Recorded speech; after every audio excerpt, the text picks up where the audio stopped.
Hello friends, welcome back to our channel.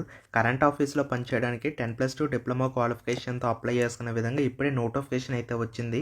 Complete details అయితే చెప్తాను. తప్పకుండా వీడియో చూస్తున్న ప్రతి ఒక్కరు వీడియోని ఒక లైక్ చేసి మీ ఫ్రెండ్స్కి అయితే షేర్ చేయండి. సో దట్ ఎక్కువ మందికి అయితే రీచ్ అవుతుంది, ఎక్కువ మందికి హెల్ప్ అవుతుంది. నోటిఫికేషన్ డీటెయిల్స్ అనేవి చూసుకున్నట్లయితే భారత్ ఎలక్ట్రానిక్స్ లిమిటెడ్ నుంచి నోటిఫికేషన్ అయితే రావడం జరిగింది. మేల్ అండ్ ఫీమేల్ క్యాండిడేట్స్ ఇద్దరు కూడా అప్లై చేసుకునే ఎలిజిబిలిటీ ఉంటుంది. అన్నీ కూడా మనకు పర్మనెంట్ బేసిస్ కింద అయితే తీసుకుంటున్న ఇది ఒక మంచి విషయంగా చెప్పొచ్చు. మరి వీటికి సంబంధించి క్వాలిఫికేషన్స్ ఏంటి, ఏజ్ లిమిట్ ఏంటి అండ్ రిమైనింగ్ డీటెయిల్స్ అన్నీ కూడా చూద్దాము. సో ఇందులో భాగంగా మనకు ఇంజనీరింగ్ అసిస్టెంట్ ట్రైనీ అనే జాబ్స్కి సంబంధించి మనకు 3 years డిప్లొమా ఎవరైతే కంప్లీట్ చేస్తారో వాళ్ళైతే అప్లై చేసుకునే ఛాన్స్ ఉంటుంది. ఏజ్ అప్ టు 18 to 28 ఇచ్చారు. సో దీనికి సంబంధించి మీకు శాలరీ రేంజ్ ఎలా ఉంటుంది అంటే 24,500 బేసిక్ పే ఉంటుంది. అలవెన్సెస్ యాడ్ చేసుకుంటే ఇంకా ఎక్కువ అయితే వస్తుంది. తర్వాత టెక్నీషియన్ సి అనే జాబ్స్ అయితే ఉన్నాయి. దీనికి ఎవరు అప్లై చేయాలి అంటే కనుక ఐటీఐ కంప్లీట్ చేసిన వాళ్ళు, అంటే 10th+ ఐటీఐ చేసిన వాళ్ళు అయితే అప్లై చేయొచ్చు. అప్ టు 28 వరకు కూడా మీరు అయితే అప్లై చేసుకోవచ్చు. ఏజ్ లిమిట్ వచ్చేసరికి జనరల్ వేకెన్సీస్ కూడా ఉన్నాయి, ఎవరైనా పర్వాలేదు అప్లై చేయొచ్చు. శాలరీ చూసుకుంటే 21,500 ఉంటుంది. ఇది బేసిక్ పే, అలవెన్సెస్ యాడ్ చేసుకుంటే ఇంకా పొందొచ్చు.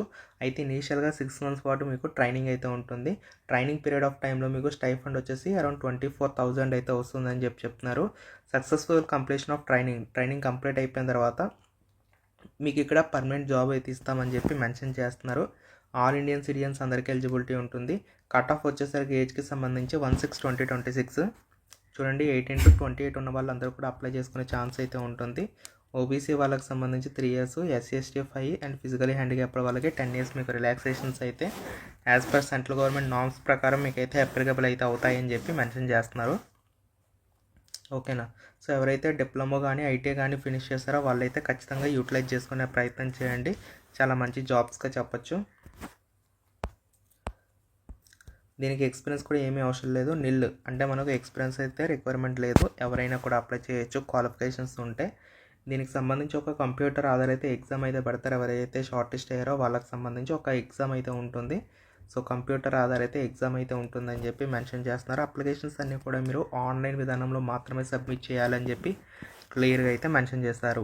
సో ఎగ్జామ్లో భాగంగా మనకు జనరల్ యాప్టిట్యూడ్ అయితే ఉంటుంది 50 marksకి సంబంధించి. ఇందులో మీరు ఏ టాపిక్స్ చదువుకోవాలో పక్కన క్లియర్గా చెక్ చేయండి. పార్ట్ 2 వచ్చేసరికి మనకు టెక్నికల్ యాప్టిట్యూడ్ ఉంటుంది. 100 marksకి అయితే పేపర్ ఉంటుంది. ఇందులో 100 questions అయితే ఉంటాయి. సో ఎవరెవరికి ఎన్నెన్ని మార్క్స్ రావాలో క్లియర్గా ఇచ్చారు, చెక్ చేయండి. సో నార్మల్గా మీకు 35% అయితే జనరల్ ఓబీసీ ఈడబ్ల్యూఎస్ వాళ్ళకి రావాలి. ఎస్సీ వాళ్ళకి అలాగే ఫిజికల్ హ్యాండిక్యాప్డ్ వాళ్ళకి అయితే 30% అయితే రావాల్సి ఉంటుందని చెప్పి ఇచ్చారు.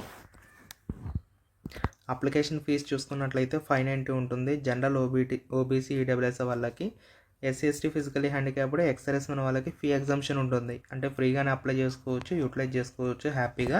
ఎందుకంటే ఫ్రీ అనేది లేదు కాబట్టి ఫ్రీగానే అప్లై చేసుకోవచ్చు. మీకు ఎలా అప్లై చేసుకోవాలంటే అఫీషియల్ వెబ్సైట్ ఓపెన్ చేసుకొని మీరైతే అప్లై చేసుకోవాలి. అక్కడ ఫీ పేమెంట్ ఇవన్నీ కూడా చేసుకోవాల్సి ఉంటుంది. అఫీషియల్ BEL అఫీషియల్ వెబ్సైట్ ఉంటుంది, దాంట్లోకి వెళ్ళిపోయి అప్లికేషన్ ఆన్లైన్లో ఫిల్ చేసి సబ్మిట్ చేయాల్సి ఉంటుందని చెప్పి ఇచ్చారు. సో ఇదనమాట ఓవరాల్గా నోటిఫికేషన్ డీటెయిల్స్ అన్నీ కూడా. వీడియోని తప్పకుండా లైక్ చేసి మీ ఫ్రెండ్స్కి షేర్ చేయండి గైస్, ఎక్కువ మందికి రీచ్ అవుతుంది. Thank you.